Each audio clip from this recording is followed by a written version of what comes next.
Okay, I'm not so sure what happened there, but for some reason, that plane crashed.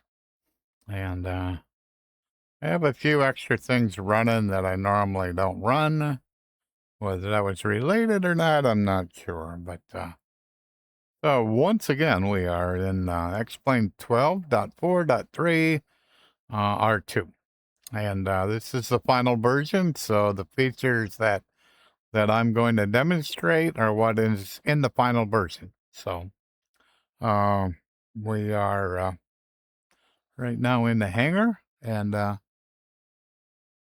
for this version, they decided to remove all the aircraft in the hangar. I'm not so sure why they did that, but that's what we got. We got no airplanes in this hangar, so we got it looks a little strange when you kind of come around here and you go, you have this monstrous hangar with nothing in it. A couple of building or rooms to the side. The only thing in this hangar is this. So this easel, with its funny writing on the back, all kinds of scribbling. That's all that's in here. So, alrighty, we'll go in the cockpit, and let me get myself squared up here. So when I got in the cockpit, I had my head turned just a little bit, and let me bring up my notes.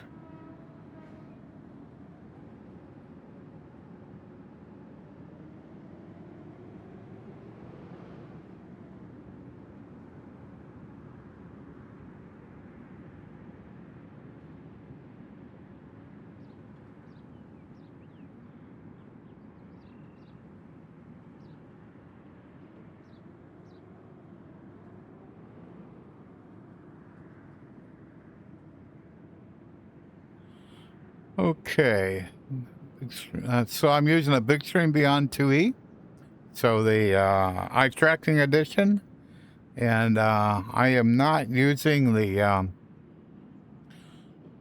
eye tracking. I don't know whether there's something wrong with my Bigscreen Beyond, but I can't get it to work the way it's supposed to be working. So it's supposed to be if I move my eyes, I should be able to change where the increased res is, but that doesn't seem to work on mine. So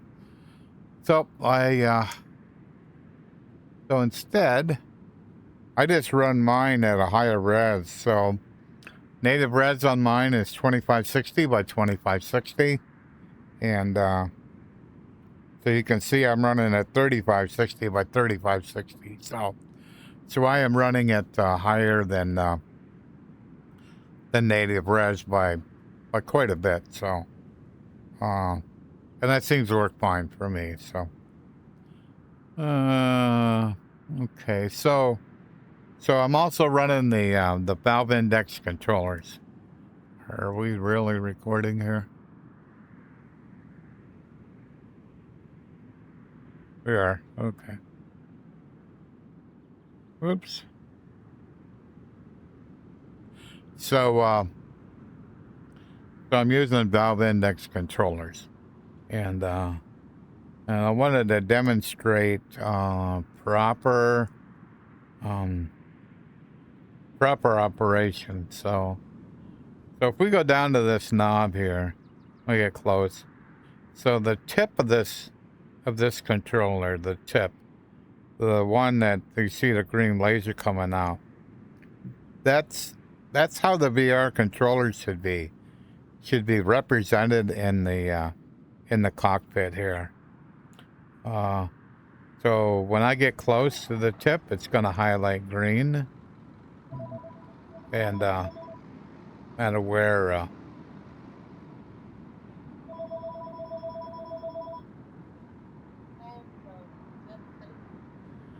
So so wherever the tip is, so I can you can see how I can easily pick between FD and ALT. I can easily pick between it. I believe it's the HP Reverb G2. Their VR controllers don't work like this. There's a bug with them where they're so there's one highlight here. You would actually have to be above it by probably this much, and then you'd have to bring your controller in almost until the joystick is touching the virtual cockpit, and then it would highlight. So it's there was a bug report filed, but it never got fixed for the final release. So just something that needs to be fixed. So so also, like when I come in, I can feel in the haptic, I can actually feel that green box. When that green square turns on, I can feel it in my controller. So I can tell when I'm close.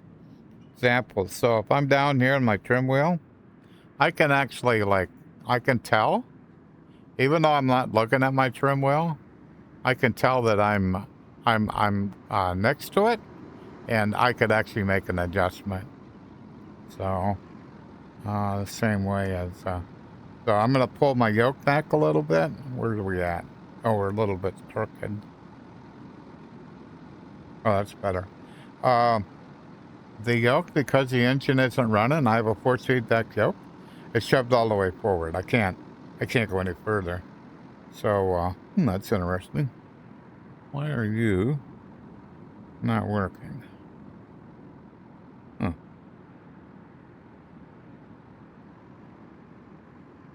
Odd. Why are you not working? Huh. So I can say it's working. Let me go. Let's go do a little exploring. Joystick.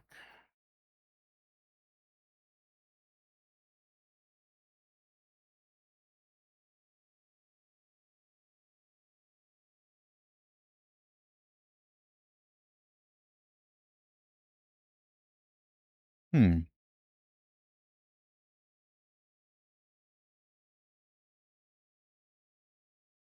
Oh. Oh, okay. Get back in the cockpit. Makes all kinds of sense. So, because of how I restarted X-Plane, when I look up here, this default aircraft, it does not have my, this is a G1000, and that doesn't say that. So the profile is not correct. So I'm going to see if I can do this without breaking too much. So I'm going to reload the current aircraft. We'll see what happens. Hopefully I don't break anything. Not in yet.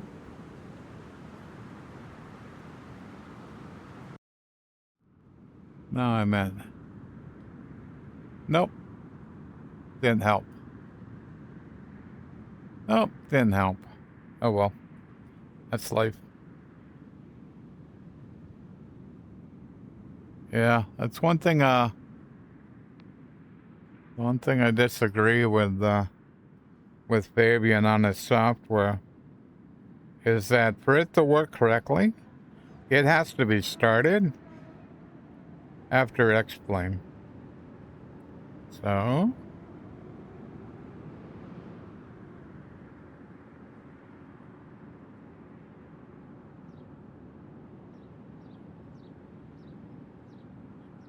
let's see if I can explore. So We'll close you. Then I'll open it again.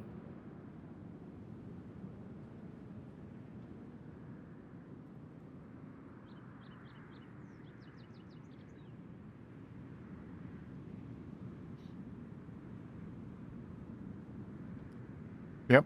So now it says X-Plane 12 Cessna Skyhawk G1000 default.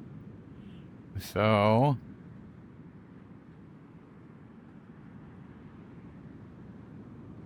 now it works. If I go in here, now they work. The only problem is this doesn't work. There we go. Alrighty. So now this is working. So I need to set myself up a little bit. Oh, we went on a little bit of a stroll, but so what I'm trying to, I have to pull this back because the yoke is so close. So when it comes back, this yoke is almost touching the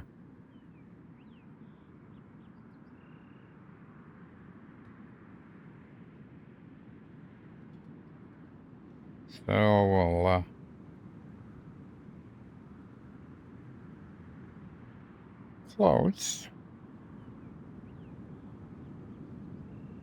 closer. So yeah, so that's the edge of my desk. So that's how close I'm to the back of my yoke.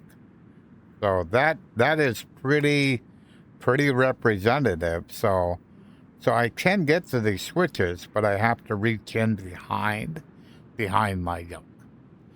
Alrighty, so we did VR controllers, so VR windows no longer attached. Okay. So these two windows here are plywood blue windows. I can actually hide this. So because it's plywood blue windows, I can. So I'm going to turn my head like this, and I'm going to pull the trigger. So where I was looking is where the windows were presented. It used to be they would have been attached to my headset. They're presented about 15 inches away from my headset, maybe a foot. But they're not attached. So they're just placed here. So what it means is I can grab them and put them where I want them.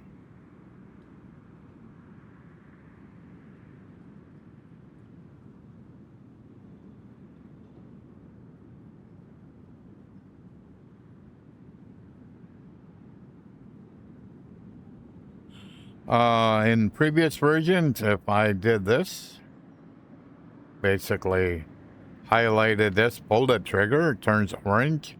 All things now, when you pull the trigger, they turn orange. So it lets you know that the manipulator is ready to do something. Before it turns orange, it ain't gonna do anything. So previous versions, if I would have done that, it would have been a G1000 here. And but that has been fixed, so that no longer does that.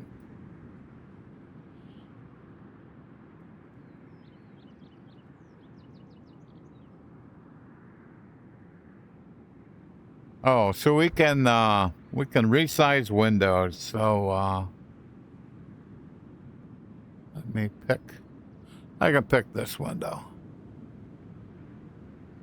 I'll bring you a little closer.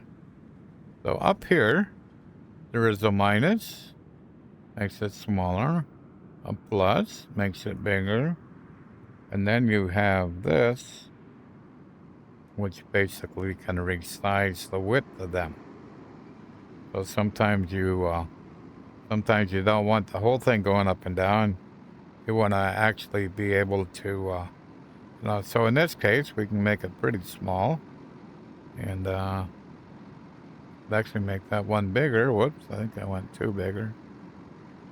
Yeah, that should be fine. And so all of these are new features, and this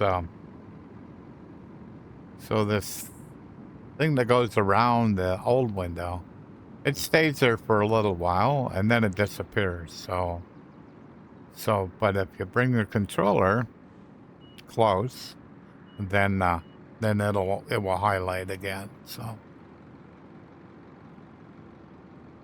okay, allowing resize. Okay. Laminar Research VR windows remembers their position in the cockpit. So, my previous recording, I had the plugin admin. I had that parked over here. So, it's highlighted, pull the trigger. I'm actually, intentionally, I'm going to be over here, pull the trigger, looking this way. So, it remembered this is where it was on previously. So it's kind of a nice feature. So, and these are for the Laminar Research windows. So the plugin admin, the map, the VR. Let me go look.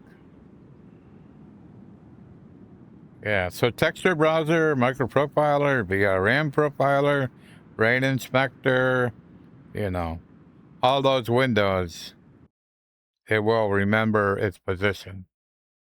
You just crashed again. Are you kidding me? What the? Oh. No, I didn't crash. I inadvertently reloaded the aircraft. I'm like, come on. I know what I thought was going wrong. I was going to disprove that theory, but no, we're okay. So,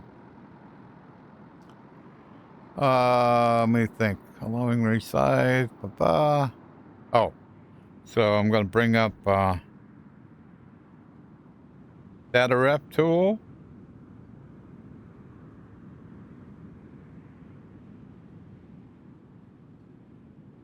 So if I click here, then the toolbar is attached right now. But I can grab it. I can put it over here. So if I type in VRS, so that's there. So if I'm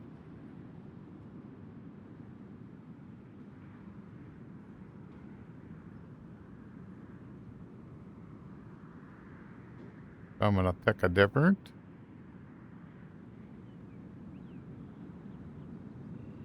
So as long as I don't hide it, it will stay right here. So I can go through here, search for all kinds of things, and this keyboard will stay right where it's at. So wherever it might be convenient, maybe convenient down here, you know. But it will. So the one thing I wanted to do is let's type in VR. So, and I'm going to go with datarefs.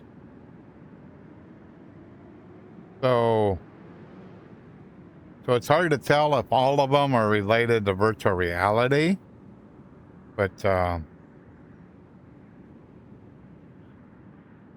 says there's 164 datarefs that have VR in it. There's going to be a few of them that aren't really related to virtual reality. So, but that's quite a few. So, and there's just all kinds of stuff that I really don't have, and a lot of them are private, you know. So, you know, but there's just a lot of them. So they're all data. See if I can pull this down. Yeah, so that worked pretty good. Lee said he worked on this, so I thought I had a problem with it, but that's pretty good. Where you can basically grab the slider and slide it down. You can get ahead of yourself. That's what I see I'm doing. So if I pull it down too quick, it's it seems to get confused, and then it stops.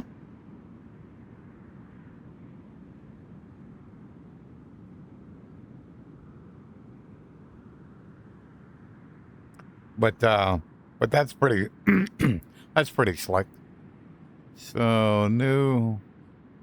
Okay, so I kind of showed that, and I'm not gonna try VRS because the last time I tried it, I crashed X-Plane. So, so conclusions.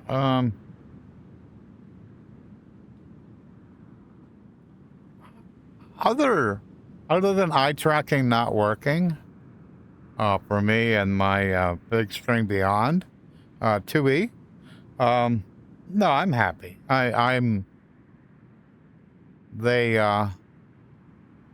They brought a lot of features to VR, you know, that weren't there in a previous version. Did they not fix some of the bugs that people found? Yes, that's true. But from a personal standpoint, for me, no, I was happy with what I got, and it wasn't well defined as to what we were gonna get. There was just a lot of generalities. So a lot of the things that I kind of showed off in this video were things I found on my own. I wasn't told about them. I just stumbled upon them. And being retired now, I have that opportunity where I have the time to go exploring. A lot of people don't, and I get that. And that's also why I try my best to show what I find and to try to make it easier for other people. And so when I'm kind of like looking out, right now I am I'm using a pretty full on version of Xplane. So let me go to plugins. Alrighty, so what all do we got going on here? So I'm running dataref tool, got plane command in here, got SayIntentions Skynet, got slew mode, VR tools, Xchecklist. Oh, I need to go over that. And Avatab and fly with Lua. So this isn't a stripped down version of Xplane. It's pretty loaded up. So let's go to Xchecklist. Checklist. Okay. So streaming pre-flight. So let me pull the trigger, and there's no checklist shown. So what would I do in this case? So I'm going to go back, checklist, and I'm going to say open checklist. Streaming pre-flight checklist. So OBS sim sound. I've seen some comments on the org that Xchecklist doesn't work on VR. If you stopped at that point where you basically picked the checklist and clicked on it, then you would think it didn't work. Couple of things that are important in VR. Plugin, Xchecklist, open setup.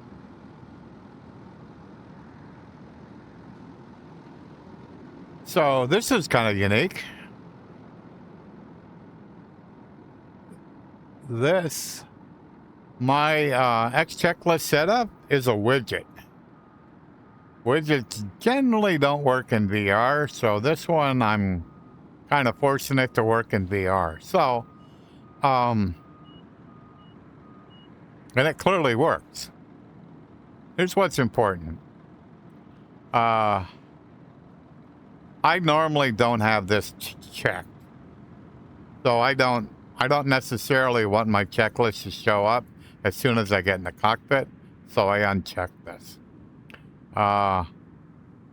In VR, show GUI needs to be checked. The VR window, this window here, is a GUI window. It is not a widget.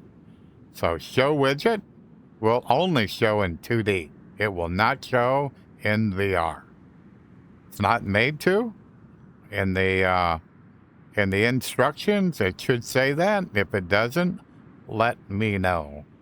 But I'm pretty sure in my instructions I say, for VR, show GUI needs to be enabled. And so translucent window. So the window's translucent, so I can see through it. I like to have see-through windows. They make it a little bit more difficult to read. So what I've done is I've made the translucent window basically have a background. So there's a more of a translucent. There's a translucent window background behind this. Is it translucent? Let me see. Yeah. So this background is translucent, but its opacity is more than this. So this is real transparent. So you can really see through it. But the other, you can see through that through, say, this one. You can see through it. It's not easy, but you can. So what it does, it kind of makes the text stand out a little bit. So this is an intentional change I made to Xchecklist for VR because I am a VR user. Normally, the planes I normally fly, though, are, I don't need a checklist because I've flown them kind of forever. So, I think anything else? Yeah. So, this show checklist, so what this was, if it's checked, is when you first go into a cockpit, the checklist would automatically appear. So, auto hide, I don't want it to auto hide. I want it to stay. If I want to hide it, I'll hide it myself. So, alrighty. So I can close this. That's all. So I think I'm okay now. I almost forgot that, and I meant to go over that. So, I think that's it. So yeah. So summary, and as a VR user that uses SteamVR, I want to be very clear on this. I use SteamVR because it allows me to have my chatty window in. It allows me to have my my force feedback software here. It allows me to have SayIntentions here. Is there anything else? No, can't think of it. That basically I have brought in from my desktop. So they're kind of hiding right now. So that was hiding. That was hiding. So it allows me to bring, and chatty. It allows me to bring this window, this window, not this window, this window, this window, and where are you at? You're hiding too.